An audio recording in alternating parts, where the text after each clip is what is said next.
Hey, everyone. How are ya? How you doing? Let me know you're here. We are live. Welcome to CPTV. Look at my junk. Look at my office behind me. I'm not in the CPTV studios today. I'm actually in my office at my desk. I want to make sure that I can see things and see your comments. Let me make sure I've got my chat up here and that my team is ready to go just in case you guys have questions. Welcome to CPTV. We are live today doing a live coaching session. I am so excited to be with you today. I am CP, and this is the place for aspiring and growing entrepreneurs who want to turn their passions into businesses and those businesses into entrepreneurial freedom. If that sounds like you are definitely in the right place. Hopefully you've been here before. If not, welcome. I'm CP, and today I wanted to go live because many of you, if you are watching, if you are here for the first time, or if you've been here before and you are new, or you haven't subscribed, or you may have found me because you saw a video that I did a couple of years ago about getting your business phone and email cheap. And being able to do that with some hacks that I've shared. I've done a couple of videos, actually a few of them on phone and business email. And I just recently did a video update for 2022 on phone and business email as well. And I keep getting so many questions as it relates to setting up your business communication structure. And my team and I just can't keep up with all the questions. And I think it is so important because obviously it is a topic that really affects so many startup entrepreneurs. And, I really love working with startup entrepreneurs. I work with entrepreneurs in all aspects and that are all over their entrepreneurial journey, from start all the way to growth, to building their team, to hiring their first employees, all that kind of good stuff. And I wanted to make sure today that I could pull some of the questions that my team and I haven't been able to get to, that you guys have asked me, not only on YouTube, but also on IG, on Facebook. I've gotten some in my help desk. I've gotten some direct emails. And I wanted to make sure that I could answer those questions. But also, if you are watching live right now, let me know in the chat. Say, hey, CP, let me know that you are here. Let me know where you are from. And also, let me know if you've got questions, not just about setting up your communication system, but also generally about starting up your business. I want to hear from you. I want to know where you are in your entrepreneurial journey. I want to use this opportunity to kind of do a semi-coaching session. I do coaching all the time with entrepreneurs. And my coaching sessions are a little bit more structured. I usually focus on your goals, where you are, and being able to kind of create a game plan and action plan. But today I want to be able to dive a little bit into that as well. So let me know if you are here. I want to say something. Hey, everyone. Make sure that we are functioning. Let me know where you're from. I see a few of you are in here. And I know some of you may see a comment that's already in there. I want to let you know, I get so many questions about how you can work with me one-on-one. Hey, Keyshawn Williams. Atlanta. All right, the ATL. I spent a lot of time in ATL. My dad used to live there. He was in McDonough. Yeah, McDonough. Chicago. Hey, Robert. I love Chicago. It's one of my favorite cities. It actually, I won't even share this with everybody because I'm going to put all my business out there, but it is, when you get those secret password questions and they say, what's your favorite city? Chicago is actually my answer some of the time. So I love Chicago. I love Chi-Town and McDonough. The only thing that drove me crazy about Atlanta is traffic. I don't know where y'all always going. Where is everybody always going in Atlanta? Where is everybody always going? All hours of the day, all days of the week. Where is everybody always going? Do you know? Because I felt like I was in traffic 8 a.m., 11 a.m., noon, 2 p.m. It was intense. I'm like, and then rain, the weather just sits on the freeway. But I do love the ATL. So welcome, you guys. Make sure you let me know what your questions are as we get started talking about business communication systems today. Hi, Stacy from Philly. Nice to meet you. All right, Philly. I've been to Philly as well. Oh, okay. We got some questions coming in. I'll make sure that I take a look at those. Hey, Jay, teach in the mind. J.A. Teach in the mind. Nice to meet you. All right. Yes. So we've got some mailing address questions for your business. Actually, next week, I'm also going to be going live. I'm going to be going live and doing coaching sessions the next 4 CPTV episodes. So I'm going to be talking specifically, hey, Sherlock X ATL. I'm going to be talking specifically about all things business address related because there are some updates. I know I did a live a few years ago about your business address, and I've experienced all of them, virtual, live. I have an actual brick and mortar office. I have a real live office. But I get the question oftentimes about business credit, what type of address you should have. If you are an online business or if you are trying to get business credit, and I've got lots of updates and insight into that. I had an actual experience with a coachee of mine on an address, and I think that I'll have some good insight for you guys as well next week, really diving deep into all the options around business addresses. And I got lots of questions on how to kind of scope out if you really do want a office, if you want a live office. And I've got tons of experience in that as well. So welcome, everybody. Hey. So I want to dive into some of the questions that I've gotten. And first, I want to talk a little bit about the communication structure itself in your business and why it is so important. Because oftentimes, when you're first starting your business, you instantly get into this space where you're like, yeah, my name is so important and my colors and my brand. And, I want to get my website going, and you forego the importance and you don't even realize the critical nature of making sure that you've got good communication systems and structure set up. You don't even realize how important they are. But they are one of the first steps in setting up your business. There are really, truly 6 steps in truly setting up that business foundation and that business structure in your business. And the communication system is in there. It is in those first few steps. Now, one of the questions that I received, and I want to make sure that I answer it from Gigi, because I've gotten this question several times, is, do you need to get all of your demographic information, all of this communication, your email, your phone number, your address, your demographic information together first before you actually formally register your business? Because that is where I think a lot of people are getting stuck. And so GGM, I want to answer your question directly, but I've gotten it from several folks, so I want to make sure I answer it. And the answer is yes and no. All right. So first off, you do not need to have your email, formal business email and formal business phone number set up before you register it. But you do need to have your business address set up before you register it. I totally recommend that you have your real business address set up before you register it, because your business address, if you change it with your state, now, not to say that you can't go in and change it at a later date, because you can, but you will pay money to change and update those records with your state. As a matter of fact, if you ever do change your business address, depending upon your state and depending upon their rules, you have to change it in order to stay in compliance with that state. So if your business address changes, you have to change it. You're required to change it. In some states, you have to make sure that you update that information within 30 days. And there is a fee to do that change. I know in the state of Ohio, which is where I'm at, it's, I think, $25. It may have gone up to $35, I believe, this year to actually make that address change. So I really do encourage you to make sure that you at least have that demographic piece completed before you register. That's important.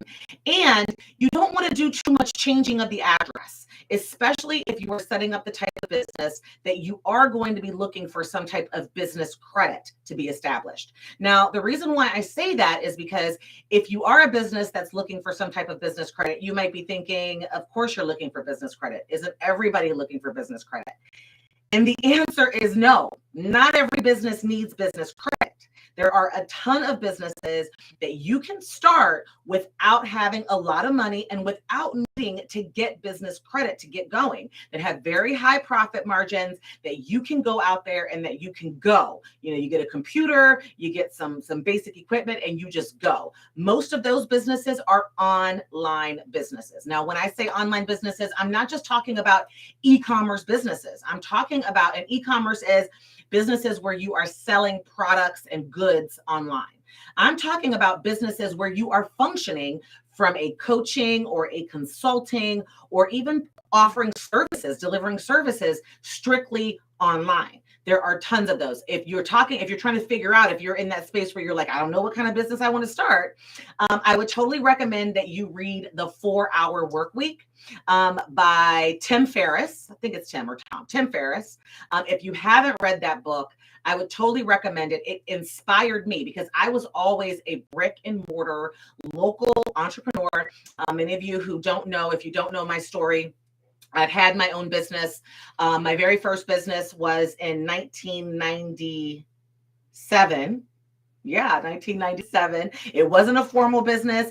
It was me being, kind of a freelancer. I didn't really recognize that I was a business owner at the time. I was, a 1099 independent contractor, but I was functioning and I had that mindset that I was working for someone else. I was still in that corporate mindset, even though I was truly an independent contractor and truly a business owner. I did not make the necessary moves to begin to act like an entrepreneur and treat myself as an entrepreneur and as a business for a few more years. And that's a whole nother story. So, and I actually get more in depth. If you are a CP insider, if you've ever downloaded one of my freebies, or if you've ever, registered to be a CP insider, you've heard my story. If you haven't heard the story, make sure that you are a CP insider, and you can become a CP insider by going to CherylCperez.com. But I tell you my story in there. But, you can start a business without having business credit. And those businesses, you do not necessarily need to worry about the whole address thing, right? But if you are changing your address a lot, then it's going to affect your ability to get that business credit. So that is the one piece of demographic information that I would say you want to make sure you have set up before you register your business. But your email address and your phone number, you don't have to have it set up before you register. You can set that up afterwards. And setting that up, though, is very important. What it looks like, what it communicates, that brand. I got another question that I want to make sure I answer because this goes along with it. And it came up. And this is from Kings and Queens TV. I don't know if you are here tonight, Kings and Queens TV, but you asked me this. I have a question. Why isn't Gmail professional? And I don't know if you guys out there watching can answer this question for them. If you can, if you know me, I'm about to keep it real.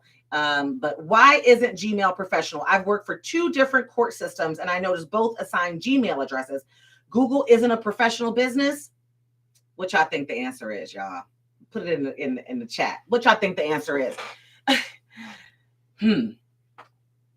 Let's start from this. If you're an entrepreneur and you use a Gmail account, you are advertising and marketing for Gmail. Google owns Gmail. Why would you purposefully be putting out and marketing for another corporation that you do not own? First off, your domain, the email address that goes out to people that you are communicating with, clearly communicates that you are a legit operating business. You guys know as well as I do, if someone emails you, there are so many scams and schemes and hackers out there that will send you an email message saying that they are Chase Bank or saying that they are this over here, click this link. And the first thing that I do, and probably the first thing that a lot of you do, is you look at that extension on the end of that email and you're like, is this legit? Should I even click this? Is this a real link? And oftentimes that extension that's on the end of that email, that domain name, is what you use in order to determine if it's legit. Am I right or am I wrong? If I'm right, put yes CP in the comments, because if it is legit, it should have a legit domain, right? Right. And if it's just a Gmail, which is a free account, the first thing I see when I see someone with a Gmail is it's personal, it's not professional, it's free. So somebody's business is not legit because they can't afford to get a real email address yet. And why should I give them my money if they don't even have the proper stuff set up? These are all the psychological things that are going along in people's minds if you are communicating with them using a gmail.com email address. I am not saying that you can't do it. I'm not saying that, it's totally 100% up to you. It is your choice. What I am saying, though, is that psychologically, you are communicating something about your brand that I would recommend against if you are a legit entrepreneur and you are trying to get to that next level. You want to make sure that every time you are communicating with someone out there who has the potential to be a customer of yours, or who has the potential to refer a customer to you, is clear about who you are and how serious you are about what you do. Because it is very difficult for you to ask someone to give you their hard-earned money if you cannot take the time to set up a legit email address. And that email address advertises where you come from. If I want to research someone and they send me an email, I am literally going to go to that domain, www.thatdomain.whatever it is, and look that person up. I am assuming that that is the website that person's email is coming from. So that is that perception. And I know that I'm not the only one. I mean, if I am, tell me I am, but I doubt it. I'm just saying, I do business with a lot of different people. I work with a lot of entrepreneurs. I've been in the game for a minute, y'all. And I'm just saying, why even put yourself out there like that? Why waste time? Why invest? Why create a brand? Why get a website? Why get a domain and still use a gmail.com email account? Why advertise for Google when you are doing business? That's all I'm saying. That's all I'm saying.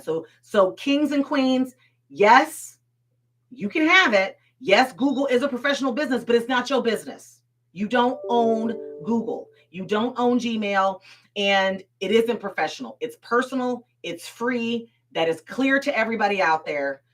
So I would recommend that you get a @yourbusinessdomain.com email address. And you guys have heard me say this before. The best place to get them.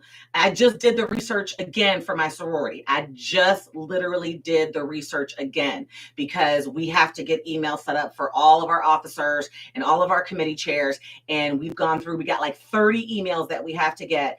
And looking at Google Workspace and looking at all of these different places, we're in the thousands of dollars in order to secure various users and various email addresses. And again, it brought me right back to the original service that I have recommended forever and ever, and that I've used forever and ever, and that is iPage.com. I'm telling you, I'm going to go back there again. And I've got lots of videos on my channel on CPTV that talk about why iPage is good. iPage is good because when you get their web hosting package, whether you decide to use their web hosting service or not, you get the free domain that goes along with it for at least the first 3 years or something like that, the first year. And then you get the access to the unlimited emails. And that's really the golden nugget there. Even if the whole thing costs you $70 or $80 for the web hosting package, so what? You get unlimited emails for free, right? For free. Nowhere on the planet can you set up 30 email addresses for $80. I'm telling you, nowhere. So I'm just saying it's a great deal. So make sure you've got that set up right. And if you want details on how to set all that up, the video, I just did a video, the 2022 update. If someone from my team can add that link in the chat for me, I'll make sure I put that link in the chat for you guys. That way you can check out that video. And I'll try to make sure that when this video is all done, if you want to come back, that we kind of put it in the cards and everything like that, since this is live, that you can check that out. But I walk you through it. I literally do a screen share and walk you through how to get those free emails. So the next question that I've gotten that I want to find out is, all right, once you set up those emails, right? Once you set up all those emails, and I talked before about which emails you need when you are starting up as an entrepreneur. And the reason why I say these are the 5 emails that you need to set up, even if you are a solopreneur, even if you are the only person running this business, is because you have to fake it till you make it. People are not going to pay you high ticket, lots of money, until you fake it, right? Unless you fake it until you make it. And you want to set up your business in the beginning for the future. It is much more difficult, take it from someone who knows. It is much more difficult to undo things than it is to set it up the right way in the beginning. And the only reason why I know that is because I've done it wrong in the beginning before. You want to set up your business in a way that you can transition it to a team, because ultimately you cannot reach 7 figures. You cannot get to $1 million status until you start to grow your team. Bottom line, it is going to be very, very difficult for you. Now, can people do it? Yes. I have met one person that has actually achieved 7-figure revenue by themselves. And honestly, they were just extremely lucky. It was just luck.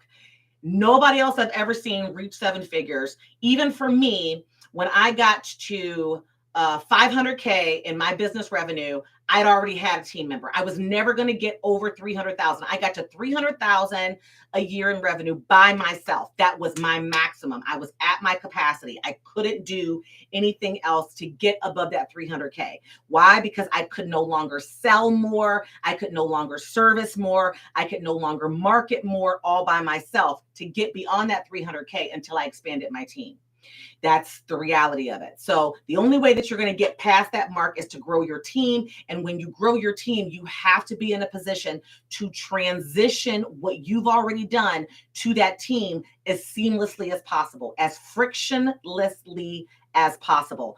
My business, my consulting business, is human resources. I am a senior certified human resource professional. So teams is what I do all the time, right? I'm telling you the best way to hire someone and to move them into their new role and to transition them to be able to roll with the dices is to make sure that you have set it up well. And if you set up your first 5 email accounts in the way that I'm recommending, you will be manning all 5 of those emails initially, but all the emails will be coming to the right email address. And then when you hire that person, you just transition them into that email and they've got the complete historical perspective of all of those emails. I don't know if I've done a YouTube video about that or if I'm giving you guys what's in my paid program, what's in the Startup Membership Academy. If any of you guys are in the Startup Membership Academy and you've heard this before, just let me know in the comments. I may have already talked about this before, so forgive me. But I think that there are 5 primary email addresses that you need to set up. One is admin@yourdomainname.com. Admin, ADMIN. That email gets transitioned to your future administrative assistant, right? Finance@yourdomainname.com.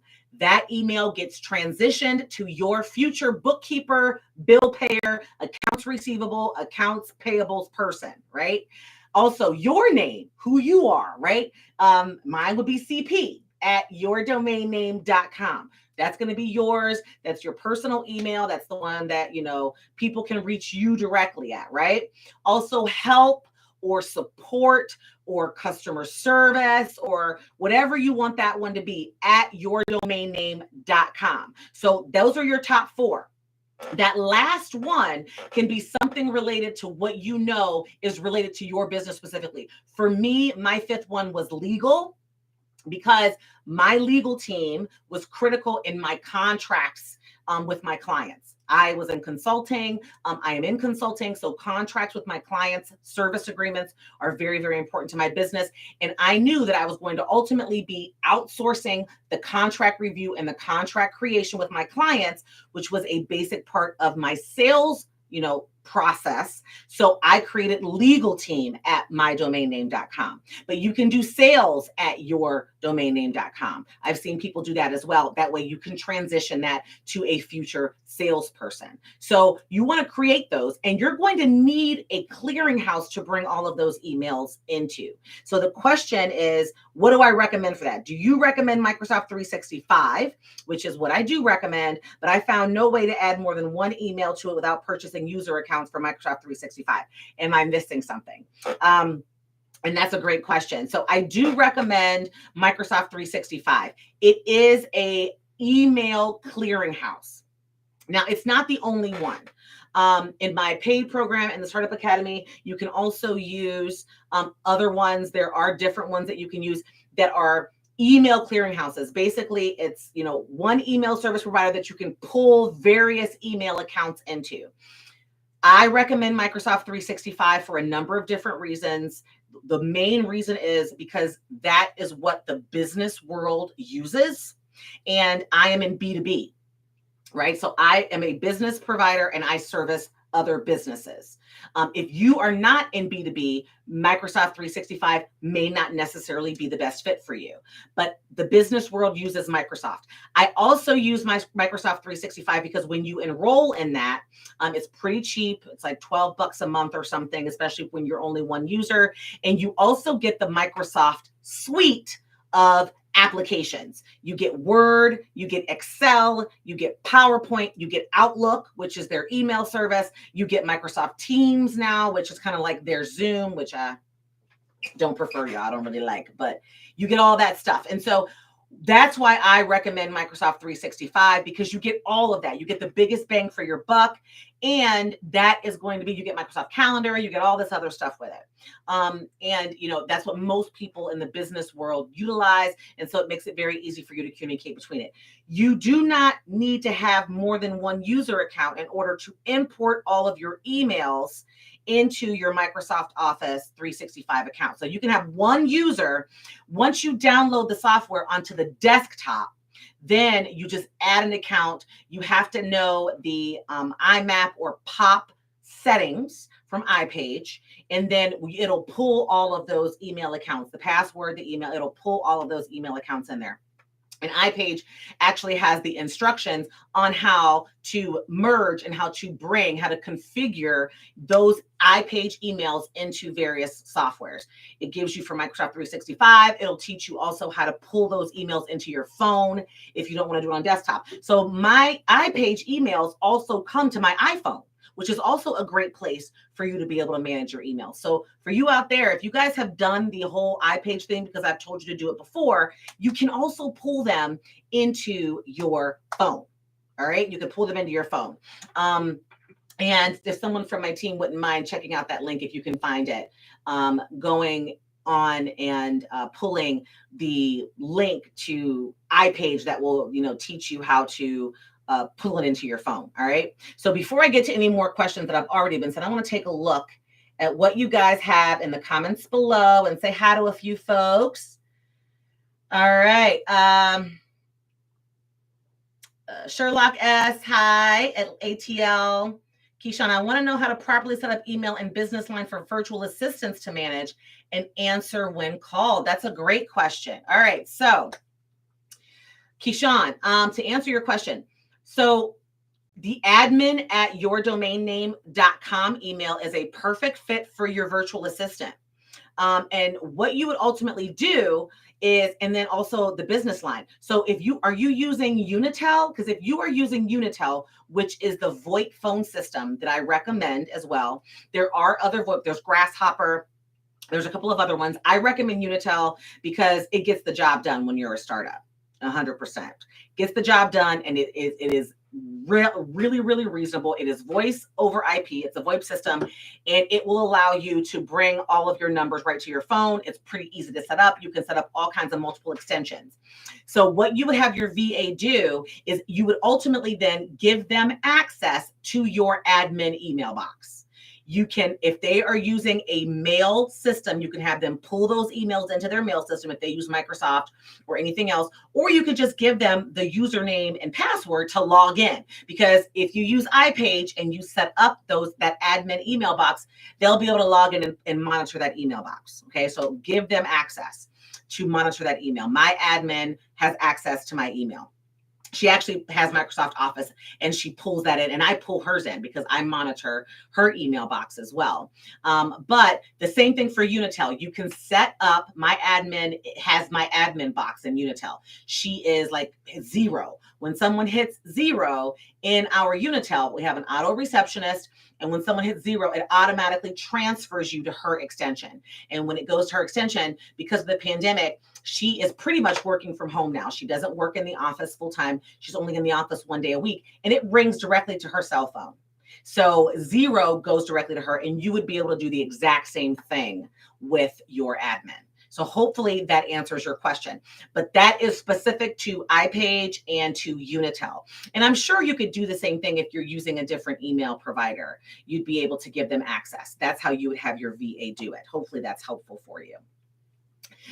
Stacy, how are you? All right. Your sister starting a nonprofit organization and would like all of the help that you can give us to help us.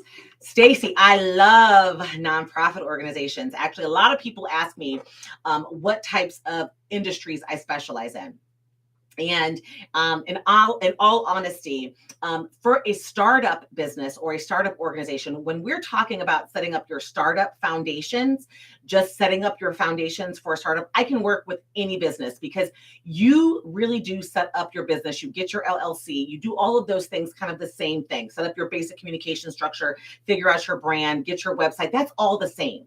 But when I start getting into processes and specifics surrounding details, the primary industries that I work with are coaches, consultants, nonprofit organizations, and service providers, and e-commerce, product-based businesses. So I can give you all that you got about nonprofits, coaches, consultants, and e-commerce product-based online businesses, online business course creators, those types of folks. So Stacy, you and I need to definitely talk, because the first question that I would probably ask you, and that I always ask people when they say that they want to start a nonprofit organization, is why?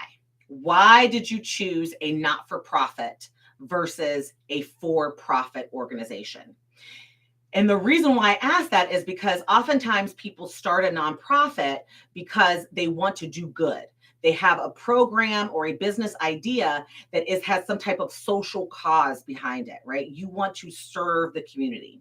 Tell me if I'm right in the comments, if that's what you're thinking. And that's okay. That's awesome. But you don't have to start a nonprofit in order to deliver a service or a program that's going to serve the community. You don't have to start a nonprofit. So the question that I would want you to ask yourself, you and your sister, to determine if a nonprofit, a not-for-profit is the way that you want to go, is this. Do you want to truly own the business, right? Do you want to own the business? Do you want to make money or profit from the business? So do you want to ultimately make profit from the business? And do you ultimately want to have decision-making power to potentially pass that business down, or to have the ability to, generationally give that business and pass it down, to have that decision-making power in that business? If you are answering yes to any of those questions, then a nonprofit might not be the direction that you want to go in, because you can't do any of that stuff if you start a nonprofit. If you start a not-for-profit, you do not own it. I work with nonprofit founders. I work with so many nonprofits. The majority of my consulting clients are nonprofits. That's where I started, in nonprofit capacity building, helping them start from the ground up. And so many nonprofit founders, they either become the executive directors of those nonprofits, but you have a governing board that is your boss, and they can vote you out. I've had nonprofit founders who no longer even work for the organizations that they created because they don't own it. You can't own a nonprofit. You also don't make any money from that nonprofit. There's no profit from a nonprofit. You can make profit, but all of those profits have to be put back into the organizational programming. So the only money that you would make is your executive director salary, which is then determined by your board of directors. And the third thing is nonprofits can't be passed down. They are owned by the community. They are owned, really in some respects by your donors and by those who fund you. So I just want you to think through some of those things. This is that mindset piece that I encourage you to think about, because a not-for-profit does require the answers to those questions. If the answers to those questions are no, then yes, a nonprofit is the direction that you want to go in, and 100% absolutely. I can help you with that. And I've been thinking if I should start putting out some nonprofit specific content, because I get a lot of nonprofit questions. So let me know if you want to see some of that. How do you, let's see, JTech in the mind, how early can you get business credit with which bank? And how do you get and use a virtual business address? Okay, so Teach in the Mind. It sounds like you might be thinking that you want some business credit. So I'm gonna talk a little bit about that. The best business address, in order to get business credit, what they're looking for is consistency, that you really do exist, that you're a legit business. And business credit requires you to have a real address. It has to be a physical business address. So the best provider of virtual addresses for businesses, if you want business credit, is going to be Regis. iPostal is not a good fit for business credit. Some of these other, you can go to even the post office, a PO box, not a good fit for business credit. Somebody else told me something about what's the name of it? They actually deliver mail now. I'm having a senior moment here, y'all. Don't judge me, but they deliver mail now. FedEx, all those types of places, they have those virtual mailboxes. Not a good fit. Regis will give you a virtual address, a business address that is truly virtual, but they also have physical office locations. So when a credit bureau is looking, or when a organization looking for credit, when you want to establish your business credit, and that's a whole different process, they are going to be looking for that physical address, and Regis is going to be your best bet. Regis is not the cheapest. So oftentimes people want to have their cake and eat it too. You want to get that cheap virtual iPostal type of $10 a month virtual address, or that $9 a month PO box, but you also want to get business credit. The two don't go together. You're not going to be able to get business credit and go the cheapest route. Regis is not the cheapest, but they've got locations all over the country, all over the world. They got different options. They can get a virtual address, an actual business address where you can use office space. And then you can actually get an office, like a co-share, co-working space. It's regis.com. Check them out. Plug in your zip code. You should be able to find a location and check out what their options are. regus.com. Check those out, and they will be able to help. And how early can you get business credit? I mean, it just depends. No matter what, you have to have financial activity. So make sure that you set up your finances. And I did a whole video on setting up your basic business financial structure. Make sure you got your EIN, setting up your business bank account, and hooking that business bank account up to some financial software, and actually having money, your revenue going into that business bank account, and having your expenses come out of that business bank account. A lot of people get that wrong, and they're intermingling their personal, and they're doing all kinds of crazy stuff. And then, they're not really tracking their business stuff the right way. You have to have some type of financial activity in order for people to really feel like you're legit. People messed up that whole PPP thing. People get into those things where PPP wasn't fair and, all this other stuff. If you were able to legitimately pull true financial P&Ls and balance sheets, PPP was a breeze. You could get PPP money. Y'all know people out there, everybody on this video know people out there who got PPP money pretty easily.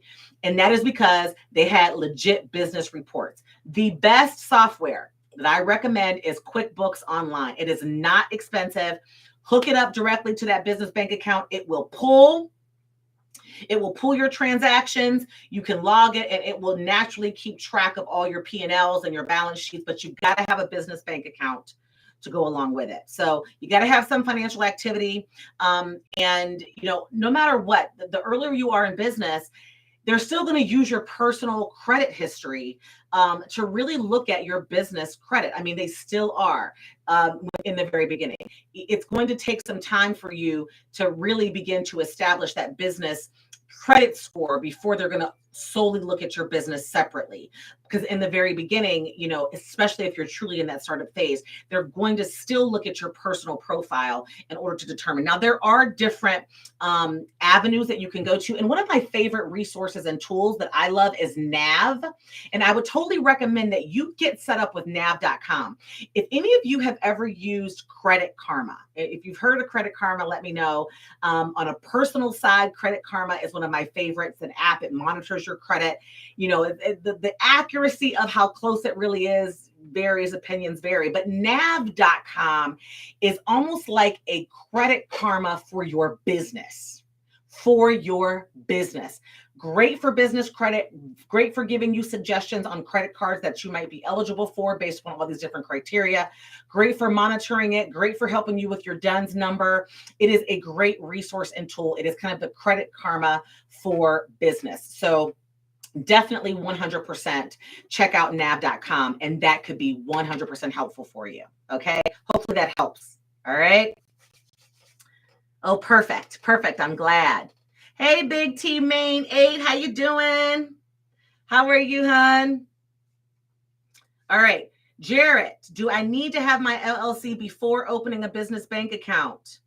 Yes, you do. They are going to require you bring that document. You have to have your LLC and your EIN. So you've got to go into my startup business series where I walk you through picking a business type and getting it registered, and then also setting up your EIN. I cannot remember in those videos how detailed I get. I know that I focus on the what. And I know that in my Startup Academy membership, I dive deep and walk you through exactly how to do those things. But you've got to have your LLC and you've got to have your EIN before you can set up your business bank account. They are going to require that documentation, no matter what the bank is. They're going to need that number, that certificate, your articles of organization, and they're also going to need that EIN letter that comes from the IRS in order to get that business. And Navy Federal is awesome. I love them. They are in a great place to set up a business account. They got all kinds of cool stuff for small business. So if you can, not everybody can get Navy Federal, but if you can, I would definitely say jump on it. And I also love, people who ask me what kind of business bank account to get, where you should get it. If you've got a personal bank account, I would definitely say investigate where your personal bank account is. For a business bank account, check that out, because the key with a good business bank account is that you can develop a business banking relationship. The key is the relationship. So if you have a long-standing relationship from your personal bank account with, like, you walk in and they know who you are and they're like, Cheryl, or they're like whoever you are, they're like, hey, what's up? That's a great place to start, because business banking, a lot of the accounts have a lot of the same stuff. Now, if one is free and they have less fees, definitely look for the fees, because fees, I believe, are the bane to all of our existences, y'all. I think they're full of shit, personally. If you can avoid fees, avoid the fees, okay? But, look for fees. But a lot of the business bank accounts have a lot of the same features. So my business banker is amazing. I can literally text him and say, I need this. And I don't ever have to go to the bank. And that is invaluable for me.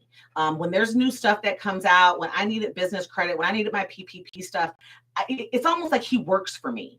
And that's because we've had that relationship. And I have all my personal accounts. My kids have all their accounts there.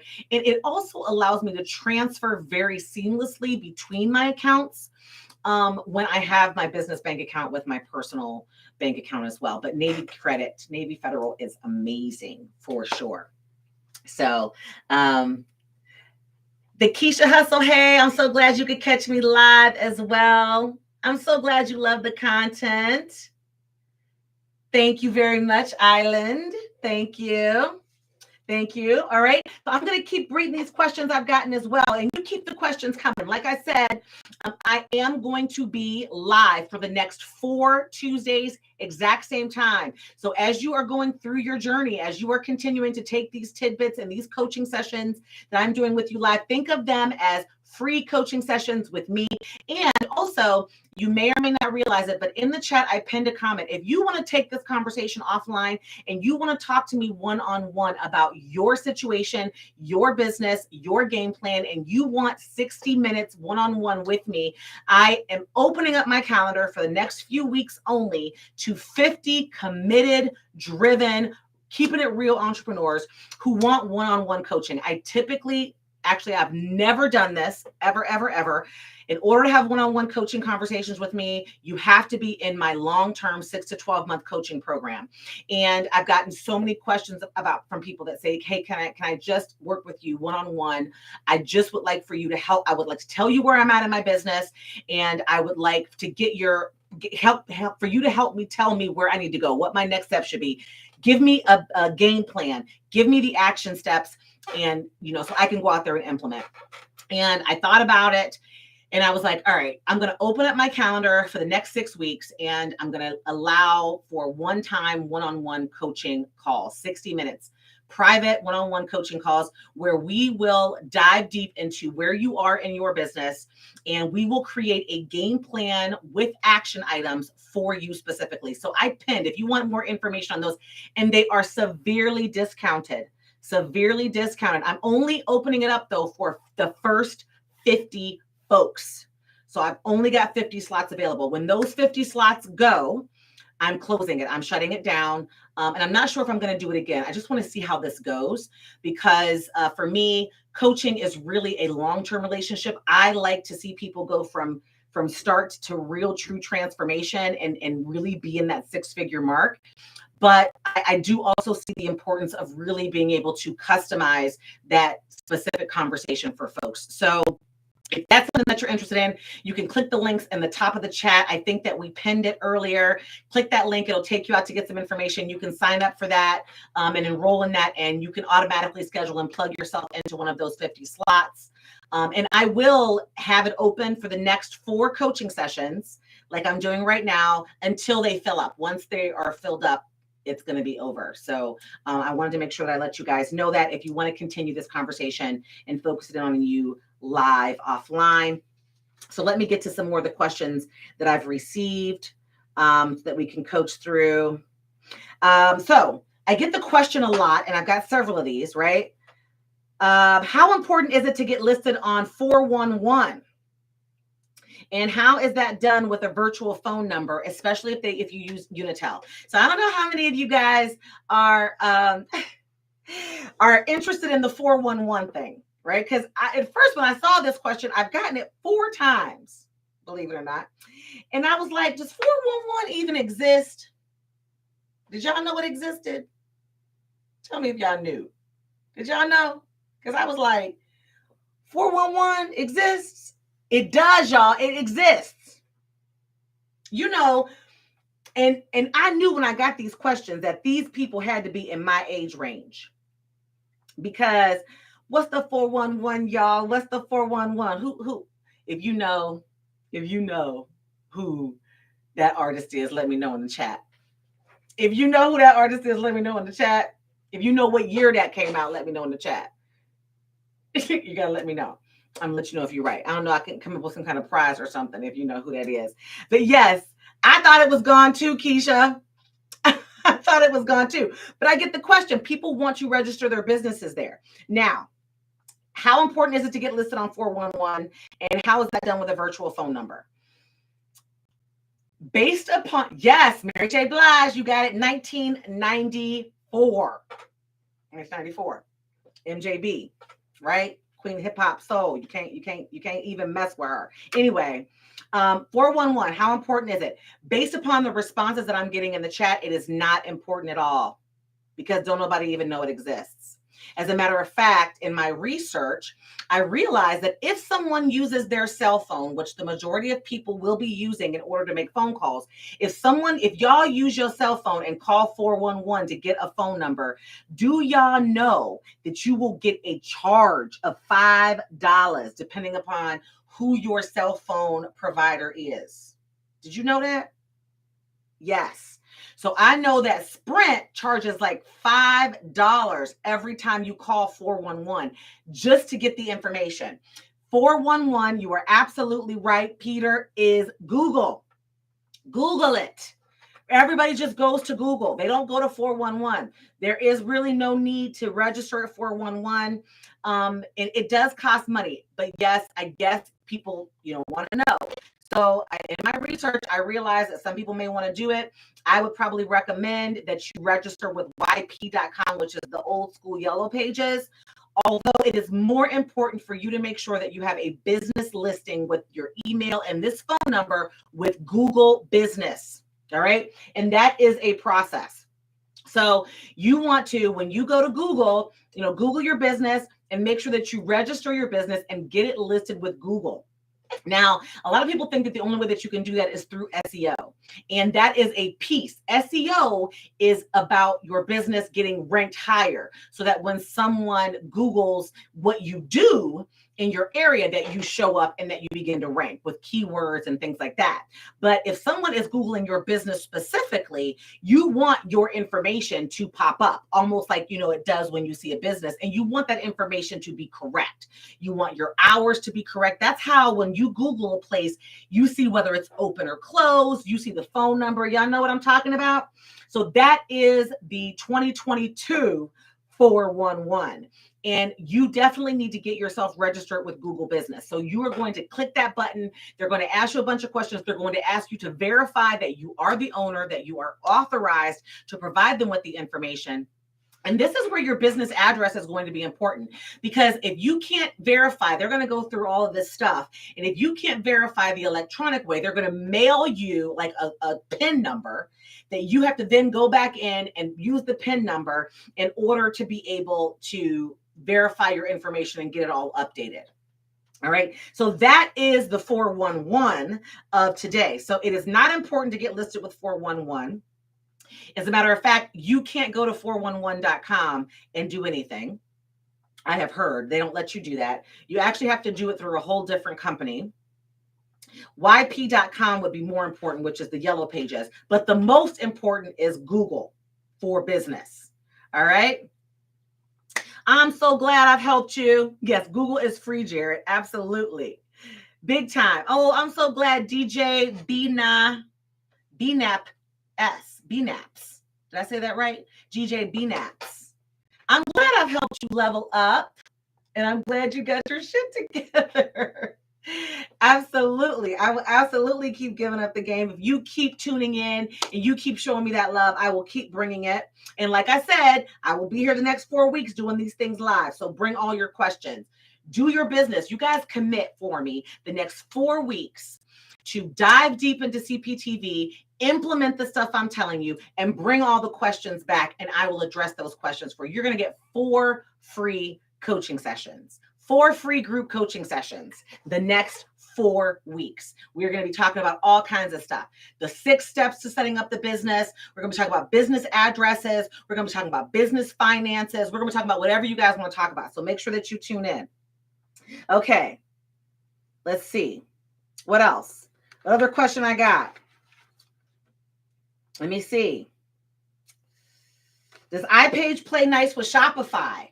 How many e-commerce businesses do I have watching right now?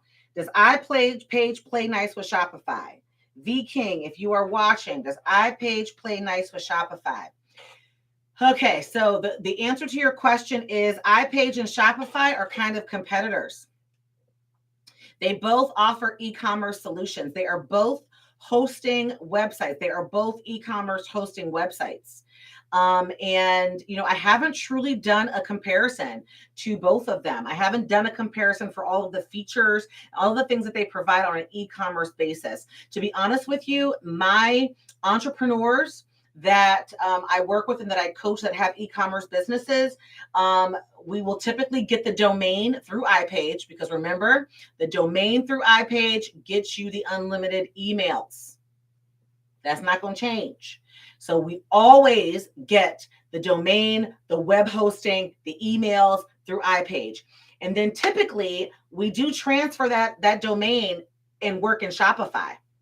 And we work in Shopify for me because I like Shopify's ability to integrate with so many cool things when you are an e-commerce business.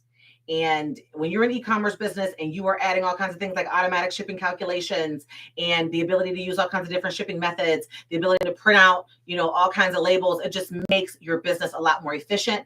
I'm a process person. You guys know that. We're going to have a whole coaching session about processes. So make sure you tune in for that one. I think that one's on the 28th.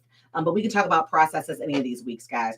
But I'm a process person, and I'm all about efficiency and step-by-step, making it easy so that it can be cheap and that you can function as a solopreneur until you grow and add to your team. And then if you've got good processes, when you add to your team, they can start, they can get to work, and they will do it well.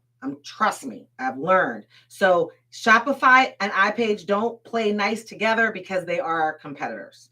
That's the keeping it real. That's on keeping it real. All right, I think I answered these top 12 that I hadn't gotten to. We kind of condensed them. And then Gab Jones, you said, can you show how to do the business address? I promise you next week, we are going to dive deep into the business address. And I will do everything I can to probably come in through Zoom. That way I can do a screen share and show you guys the business address aspect. And I've gotten lots of questions about actually doing a live true brick and mortar, kind of how you identify working with a real estate agent, all of that kind of good stuff from a business address perspective. So we're going to be diving deep into your business address, the critical pieces, what you need to know about all of that stuff next week. So make sure you tune in for that. So I'll show you that next week. Let me make sure I check over here before we begin to wrap up. If you got any more questions, put it in the chat. Don't forget, if you guys show me some love, like this, share it. Make sure if you don't follow me on IG or on Facebook, you do on IG, TikTok, LinkedIn, Cheryl C. Perez. Facebook, we are at CCP Impact. I'm also Cheryl C. Perez, but that's my personal Facebook, y'all, and I might not, accept. It just depends. If I really do know you, I don't know. I'm not in that one as often, but definitely do that. And then also remember, if you want to continue this conversation, I did put a link in there. I am doing the one-on-one coaching sessions at a 67% off rate because I want to work with my CPTV family, really. This is for you guys to be able to talk to me for 60 minutes and us put a game plan together with where you are in your business, what your next steps and what your action plan should be for as long and as far out as we can go. We can do a 6-month action plan, a 12-month action plan. It just depends upon, how focused we are. And you will get, if you do sign up, you'll get lots of pre-work assignments from me because I'm homework bound. And if you need support beyond that call, I will probably give you tons of video trainings and worksheets and workbooks and swipe files and tips and tools to support that because that's going to be important. I'm very, very apprehensive. I don't typically do this because to just do one coaching call and get you to that transformation is hard for me to believe, but we're going to see how this goes. We're going to see how this goes, and then I'll determine if it works out. But let me know if you got any other questions. You are so welcome. Let me see. Big to me. Does having employees help with taxes, even if they only worked a small amount of time or made less than $600? That's a good question. Okay, so it's a double-edged sword. I would say yes and no. Because when you have employees, yes, their compensation is tax deductible for you as a small business owner, but you will also pay taxes on them. So you will pay your federal Social Security, you will pay that matching FICA, all that stuff. So normally, you're paying the 7.65%, the employee is paying the 7.65%. So you're paying that for them on their behalf. But all that stuff that you are paying is tax deductible. So it does bring down your profit margins. And when you are a business, you pay tax on that overall profit margin. So yes, it does help you for taxes, but you also pay taxes on that payroll. And if you've got benefits that you're offering, then that brings down what's taxable for you to pay those upfront taxes. So yes and no, it just depends upon where you are in your business journey. So even if they don't pay taxes on the $600, you still get to deduct that. You're still paying taxes on that. That $600, they're still paying taxes on up front, but they just get all of that back. So hopefully that answers your question. But your kids working for you is a whole different tip. I got kids, y'all. I got kids. Y'all know I got a lot of them. Y'all know that, right? Y'all know I got a lot of them. And every single one of my children has worked in this business. And every single one of my children are on my payroll. Well, not right now. The grown ones are not. They're on their own payroll. But my daughter, who is going to college next year, is on my payroll now in high school and will be on my payroll while she is in college, because there are some great tax advantages to employing your children in your business. Ha! So that's basically what I was asking. Yes. So the question, if you ask about your kids, $12,000. You book $12,000. And I'm not a tax advisor. That's my disclaimer. I am not a certified public accountant. I'm just saying, I have just been a business owner for a long time, and I understand money and how to keep it. $12,000. Yes. So all that college money I've been giving to my kids, they're on payroll, direct deposit. Best way to do it. That's all I'm going to say. Talk to your accountant. So hopefully you guys enjoy today. We are at 59 minutes and 33 seconds. I love you guys so much. Thank you for tuning in. I am so looking forward to seeing you guys next Tuesday. Make sure that you check out everything on social. Click that link. Hopefully I'll be talking to you guys in a one-on-one soon. And until next time, my loves, I will see you soon. Bye-bye. Stay safe. Mwah!